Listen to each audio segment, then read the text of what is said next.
नमस्कार, मी रेश्मा आणि आजच्या व्हिडिओमध्ये मी तुम्हाला दाखवणार आहे गोलम्याची कढी कशी बनवायची. आता भरपूर जणांना हे माहीत देखील आहे, पण काही जण नवशिक्या आहेत, माहीत नाही, तर त्यांच्यासाठी हा व्हिडिओ आहे. तर आता व्हिडिओमध्ये तुम्ही बघितलंच की गोलमा म्हणजे काय ते. तर काही ठिकाणी याला सुके झिंगे म्हणतात, सुंगट म्हणतात, तर आमच्याकडे याला गोलमा म्हणतात, म्हणून मी गोलमा हा शब्द इथे यूज केलेला आहे. तर आता आमच्या कोकणी पद्धतीने म्हणजे मालवणी पद्धतीने जर माशाचे कोणतेही पदार्थ बनवायचे असतील, मच्छीची कढी वगैरे बनवायची असेल, तर आम्ही शक्यतो लाल सुकी मिरची असते तिचा वापर करतो. तर याची मेन पद्धत अशी आहे ती म्हणजे लाल मिरची आणि धने जे आहेत ते आम्ही थोडा वेळ पाण्यामध्ये भिजत घालतो आणि त्यानंतर मग ते मिक्सरला वाटतो. तर इथे काय झालं की मी मिरची भिजत घालायला पाण्यामध्ये विसरले. तर अशावेळी काय करायचं म्हणजे खूप सोपी पद्धत आहे. ही एक टिप्स आहे असंही तुम्ही म्हणू शकता. शक्यतो मी भिजत घालायला मिरची विसरतेच आणि मला हे कळल्यापासून मी मिरची भिजत घालत नाही. तर मी मिक्सरचं भांडं घेतलं आहे, त्याच्यामध्ये मला जेवढ्या सुक्या मिरच्या पाहिजेत तेवढ्या घेतल्या, जेवढे धणे पाहिजेत तेवढे धणे घातले आणि त्यानंतर मिक्सरचं झाकण लावलं आणि याला मिक्सरमधून फिरवून घेतलं. तर बघू शकता थोडंसं रवाळसं मी याला इथे बारीक करून घेतलेलं आहे. आता एवढंच मी बारीक केलं याला, कारण याच्यातमध्ये आपण ज्यावेळी खोबरं वगैरे घालणार आहोत त्यावेळी हे अजून बारीक होईल. त्यामुळे आता मिरची आणि धने वाटताना आपल्याला याच्यामध्ये पाणी वगैरे घालायचं नाही. पाणी वगैरे जर वापरलं किंवा खोबरं लसूण वगैरे जर याच्यात घालून वाटलं तर ते व्यवस्थित वाटले जाणार नाहीत. ते जेवढे ड्राय असतील तेवढे ते चांगले वाटले जातील. त्यानंतर मग मी इथे ओलं खोबरं घेतलं आहे, एक वळं एवढं ओलं खोबरं घेतलं आहे. तुम्हाला जेवढं कमी जास्त हवं तेवढं घेऊ शकता. त्याच्यानंतर लसणीच्या 5 ते 6 पाकळ्या घेतल्यात, जास्त नाही. अर्धा कांदा इथे कापून घेतला आहे, अर्धा टोमॅटो घातलेला आहे. त्यानंतर थोडं पाणी घालून आपल्याला हे वाटून घ्यायचं आहे.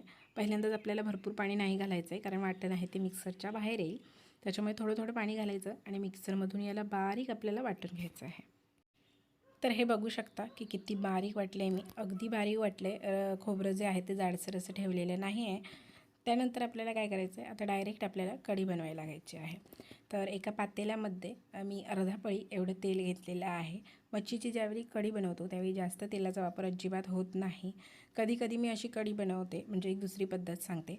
पातेल्यामध्ये मी तेल वगैरे काही घालत नाही. जो मी आता मसाला बनवून घेतलेला आहे तोच मी डायरेक्ट घालते. त्याच्यामध्ये थोडंसं पाणी घालते आणि त्याला जवळजवळ 3 ते 4 मिनटं एवढी त्याला मस्तपैकी उकळी आणते.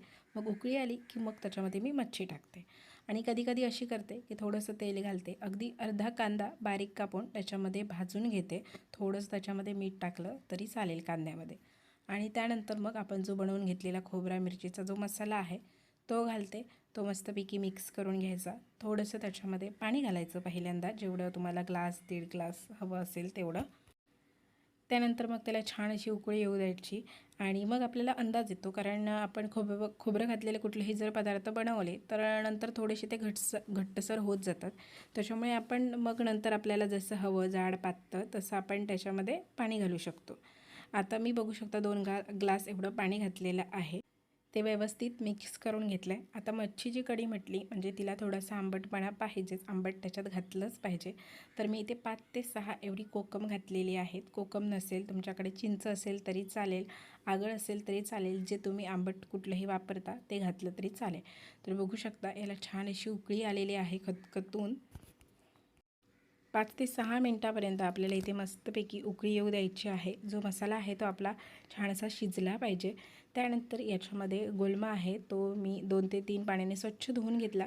त्याच्या अगोदर मी या गोलम्यात काही खडे वगैरे असतील तर ते वेचून काढलेले आहेत. याच्यासोबतच मी छोटीशी 3 ते 4 अशी बारीक सुकटं घातलेली आहेत, म्हणजे सुकी मच्छी घातलेली आहे. तर गोलमा घातल्यानंतर याच्यामध्ये थोडंसं पाणी मी अजून जास्त ॲड केलं, कारण अजून जास्त ते थोडंसं घट्टसर होतं, दाटसरपणा येतो त्याला. त्याच्यामुळे थोडंसं पाणी मी याच्यामध्ये ॲड केलेलं आहे.